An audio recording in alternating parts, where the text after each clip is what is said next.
Traditional social media Patel Prahlad भाई। नमस्कार, world news में आपका स्वागत है। तो रूस यूक्रेन युद्ध विराम समझौता लगातार उलझता हुआ नजर आ रहा है। यूक्रेन के राष्ट्रपति वोलोदिमिर जेलेंस्की अमेरिका पहुंच गए हैं और दोनों देशों के बीच खनिज पदार्थों से लेकर इस युद्ध को रोकने तक के मुद्दों पर बातचीत होने वाली है। इस बीच रूस यूक्रेन के मुद्दे पर अमेरिका और ब्रिटेन में तनाव बढ़ गया है। अमेरिकी राष्ट्रपति डोनाल्ड ट्रंप ने ब्रिटिश पीएम कीर स्टारमर को चैलेंज कर दिया है। तो रूस यूक्रेन युद्ध पर अमेरिका ब्रिटेन आए आमने सामने। इस पर हम करेंगे विस्तार से चर्चा, लेकिन आइए जरा उन खबरों को भी देख लें जिन पर आगे होगी बात। बांग्लादेश का इतिहास बदलने की तैयारी, पाठ्य पुस्तकों में हो रहा बदलाव, हिंदुस्तान की भूमिका को कम करने की कोशिश। गजा में फिर शुरू होगा युद्ध, इजराइल कर सकता है हमला। इजरायली सेना ने 7 अक्टूबर 2023 के हमले में नाकामी स्वीकारी।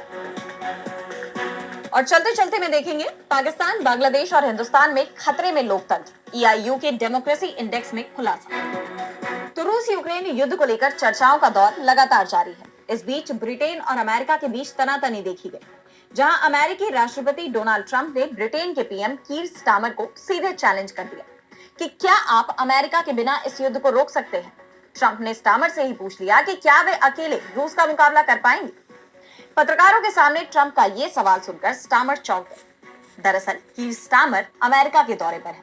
इस दौरान उन्होंने ट्रंप से मुलाकात की, जिसके बाद दोनों राष्ट्राध्यक्षों ने जॉइंट प्रेस कॉन्फ्रेंस की। इस बीच पत्रकारों ने ट्रंप से पूछ लिया कि अगर यूक्रेन में ब्रिटिश सेना तैनात होती है तो क्या अमेरिका उनकी मदद करेगा। दरअसल रूस और अमेरिका की बढ़ती नजदीकियों ने पूरे यूरोप को टेंशन में डाल दिया है। ऐसे में यूरोपीय देशों ने भी अमेरिका को तल्ख तेवर दिखाने शुरू कर दिए हैं।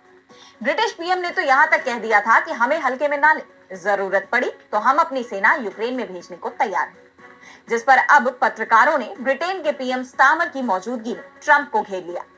हालांकि पत्रकारों के सवाल के जवाब में पहले तो ट्रंप ने नहीं कहा। उन्होंने कहा कि ब्रिटिश अपना ख्याल बहुत अच्छे से रख सकते हैं, लेकिन कुछ ही देर बाद उन्होंने कहा कि अगर ब्रिटेन को मदद की जरूरत होगी तो अमेरिका उनका साथ देगा। फिर ट्रंप स्टारमर की तरफ मुड़े और उनसे पूछ लिया, क्या आप अकेले रूस का मुकाबला कर पाएंगे। इस पर स्टारमर कोई जवाब नहीं दे सके और मुस्कुराकर टाल गए। इस बीच यूक्रेन के राष्ट्रपति वोलोदिमिर जेलेंस्की अमेरिका पहुंच गए हैं। हालांकि उनके इस दौरे का मुख्य उद्देश्य अमेरिका और यूक्रेन के बीच खनिज पदार्थों को लेकर समझौता बताया जा रहा है, लेकिन इस पर दोनों पक्षों में सहमति बनना मुश्किल नजर आ रहा है। जेलेंस्की ने साफ कर दिया है कि ये समझौता हो भी सकता है और नहीं भी हो सकता है। ये सब वॉशिंगटन की बैठक पर निर्भर करता है। जेलेंस्की यूक्रेन के लिए सुरक्षा गारंटी की मांग पर अड़े हुए हैं। उनकी मांग यूक्रेन को नाटो का सदस्य बनाने की है, लेकिन ट्रंप ने भी साफ कर दिया है कि यूक्रेन को नाटो में शामिल होने का सपना छोड़ देना चाहिए, जिसके बाद इस समझौते को लेकर संशय के बादल मंडराने लगे हैं। वहीं जेलेंस्की से मुलाकात के पहले ट्रंप के तेवर भी बदलते दिखाई दे रहे हैं। इस मुलाकात से पहले वो जेलेंस्की की तारीफों के पुल बांधते नजर आए। बीबीसी ने ट्रंप से पूछा कि क्या वो हाल ही में जेलेंस्की को तानाशाह कहने के लिए माफी मांगेंगे, जिस पर ट्रंप ने कहा कि उन्हें विश्वास नहीं हो रहा कि उन्होंने ऐसा कहा था। यानी एकदम से वो अपने बयान से ही पलट गए। ट्रंप ने कहा कि जेलेंस्की के लिए उनके मन में काफी सम्मान है। उन्होंने जेलेंस्की को बहुत बहादुर शख्स बताया और ये उम्मीद जताई कि जेलेंस्की के साथ उनकी ये बैठक काफी अच्छी रहेगी। ट्रंप ने कहा कि यूक्रेन और रूस के बीच शांति कायम करने की कोशिश काफी तेजी से आगे बढ़ रही है। एक तरफ तो ट्रंप जेलेंस्की की तारीफ कर रहे थे और दूसरी तरफ उन्होंने रूस का भी समर्थन कर दिया। ट्रंप का कहना है कि उन्हें रूसी राष्ट्रपति व्लादिमीर पुतिन पर पूरा भरोसा है।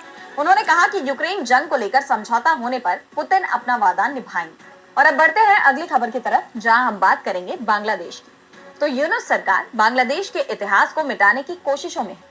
इसके साथ ही हिंदुस्तान के जिक्र को भी कम करने की कोशिश की जा रही है। इसके लिए यूनुस सरकार सरकारी स्कूलों की टेक्स्ट बुक में बदलाव कर रही है। इसमें खास तौर पर देश के संस्थापक शेख मुजीबुर रहमान और उनकी बेटी पूर्व पीएम शेख हसीना से जुड़ी जानकारियां हटाई गई हैं। तो हिंदुस्तान के बांग्लादेश की आजादी में योगदान को भी कम किया गया। एक रिपोर्ट के मुताबिक बांग्लादेश में शिक्षा मंत्रालय ने 57 विशेषज्ञों की एक टीम बनाई है। इसी टीम ने 441 स्कूली किताबों में बदलाव किए। ये किताबें प्राइमरी, सेकेंडरी और हायर सेकेंडरी स्कूलों में इस्तेमाल की जाती हैं। इस बदलाव के बाद लगभग 40 करोड़ से ज्यादा नई किताबें छापी गई। इन बदलावों का मुख्य उद्देश्य शेख हसीना और उनके पिता मुजीबुर रहमान को किताबों से हटाना दिखता है। इसके साथ ही 1971 के बांग्लादेश मुक्ति संग्राम में हिंदुस्तान की भूमिका को भी कमतर दिखाने की कोशिश की गई है। बता दें कि बांग्लादेश में बीते साल अगस्त में विरोध प्रदर्शनों के बाद शेख हसीना की सरकार गिर गई थी और हसीना के बाद आई दक्षिणपंथी रुख वाली अंतरिम सरकार कई तरह के बदलाव देश में कर रही है। पाठ्यक्रम में बदलाव भी इसी कड़ी का एक हिस्सा है। एक तरफ यूनुस सरकार शिक्षा व्यवस्था में बदलाव कर रही है, तो उन्हें हटाने की भी कोशिश बांग्लादेश में शुरू हो गई। जिन आंदोलनकारियों ने कभी शेख हसीना सरकार के खिलाफ संघर्ष की अगुवाई की थी, वही अब खुद सियासी मैदान में उतर रहे हैं। राष्ट्रीय नागरिक कमेटी और छात्र आंदोलन के संयुक्त कोशिशों से बांग्लादेश में एक नए राजनीतिक दल राष्ट्रीय नागरिक पार्टी यानी एनसीपी के गठन की आधिकारिक घोषणा की गई है।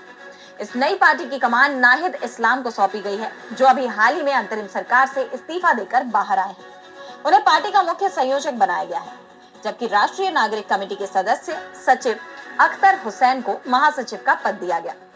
नसीरुद्दीन पाटवारी मुख्य संयोजक होंगे, जबकि सामंथा शारमिन वरिष्ठ संयुक्त संयोजक की भूमिका निभाएंगे। इसके अलावा अब्दुल हन्नान, माशूद, हसनात अब्दुल्ला, साजिश आलम और सालेहुद्दीन सिफात को भी महत्वपूर्ण जिम्मेदारियां सौंपी गई हैं।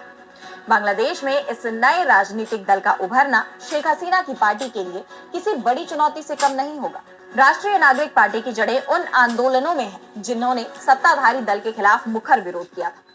ऐसे में अब देखना दिलचस्प होगा कि ये नया राजनीतिक मोर्चा बांग्लादेश की राजनीति में क्या बड़ा उलटफेर कर सकता है। इस बीच अब बांग्लादेश की पूर्व प्रधानमंत्री और बीएनपी अध्यक्ष बेगम खालिदा जिया ने शेख हसीना पर हमला बोला है। I want to buy your house. आरोप लगाया कि शेख हसीना के फांसीवादी सहयोगी अभी भी बांग्लादेश में जन विद्रोह को नाकाम करने की साजिश कर रहे हैं। बीएनपी नेता ने लंदन से वर्चुअली अपने पार्टी के लोगों को संबोधित किया। खालिदा जिया इस वक्त इलाज के लिए लंदन में है और उन्होंने इस दौरान चेतावनी देते हुए कहा कि फांसीवादियों के सहयोगी और बांग्लादेश के दुश्मन जन आंदोलन के जरिए हासिल की गई उपलब्धियों को नष्ट करने की साजिश में लगे हुए हैं। खालिदा जिया ने लोकतांत्रिक बांग्लादेश बनाने का आह्वान किया। उन्होंने पार्टी नेताओं और कार्यकर्ताओं से किसी भी षड्यंत्र का मुकाबला करने के लिए जनता के साथ एकजुट होने की अपील की। खालिदा जिया ने कहा कि हमें मिलकर एक सच्चे लोकतांत्रिक बांग्लादेश के निर्माण के लिए काम करना होगा। हालांकि लोकतांत्रिक बांग्लादेश की बात करने वाली खालिदा जिया पहले कट्टरपंथी और पाकिस्तान परस्त जमाते इस्लामी बांग्लादेश के साथ मिलकर सरकार बना चुकी है। जमाते इस्लामी बांग्लादेश को इस्लामी मुल्क बनाना चाहती है। और अब अगली खबर में बात होगी गजा की। तो इजराइल और गजा के युद्ध में इजराइल के हमलों से ये जमीन पूरी तरह से तहस नहस हो गई। ये भी कहा जा सकता है कि गजा में अब लोग नहीं, केवल मलबा रह गया है। लेकिन फिलहाल यहाँ युद्ध विराम लागू है। दोनों देशों के बीच बंधकों की रिहाई का सिलसिला जारी है, लेकिन ये युद्ध विराम कब तक बना रहेगा इसका कोई भरोसा नहीं है। इजराइल कभी भी गजा पर हमला कर सकता है और ये भी तय है कि इसमें अमेरिका भी उसके साथ खड़ा रहेगा। दरअसल इजराइल और हमास के बीच संघर्ष विराम इस हफ्ते के अंत में खत्म हो रहा है। इस बीच इजराइल ने साफ कर दिया है कि उसकी सेना मिस्र से लगी गजा की सीमा पर स्थित फिलाडेल्फी गलियारे में बनी रहेगी, जिस पर हमास ने कहा कि गलियारे में बफर जोन बनाए रखने की इजराइल की कोई भी कोशिश संघर्ष विराम समझौते का उल्लंघन होगी। साफ है, इजराइल के इस फैसले से युद्ध विराम समझौते के दूसरे चरण पर वार्ता से पहले ही दोनों पक्षों में तनाव बढ़ गया है। मीडिया रिपोर्ट्स के मुताबिक इजराइल फिर से गजा में हमले का प्लान बना रहा है। इस बार हमास को नेस्त नाबूद करने की तैयारी है। 4 से 6 हफ्तों में पूरी ताकत के साथ इजराइल हमला करेगा। वहीं इजराइल की सेना ने माना है कि 7 अक्टूबर 2023 को इजराइल पर हुए हमास के हमले को रोकने में उसकी नाकामी रही है। सेना की जांच में पाया गया कि हमास के इरादों को ठीक से ना समझ पाने और गुट की क्षमताओं को कम आंकने के कारण इजराइल पर इतना बड़ा हमला हुआ। इस जांच रिपोर्ट के सामने आते ही हड़कंप मच गया है। सेना के chief of staff lieutenant general Harji Halevi ने कहा कि वो सेना की विफलताओं की जिम्मेदारी लेते हैं। हलेवी ने जनवरी में ही अपने इस्तीफे की घोषणा कर दी और वो अगले हफ्ते पद छोड़ने वाले हैं।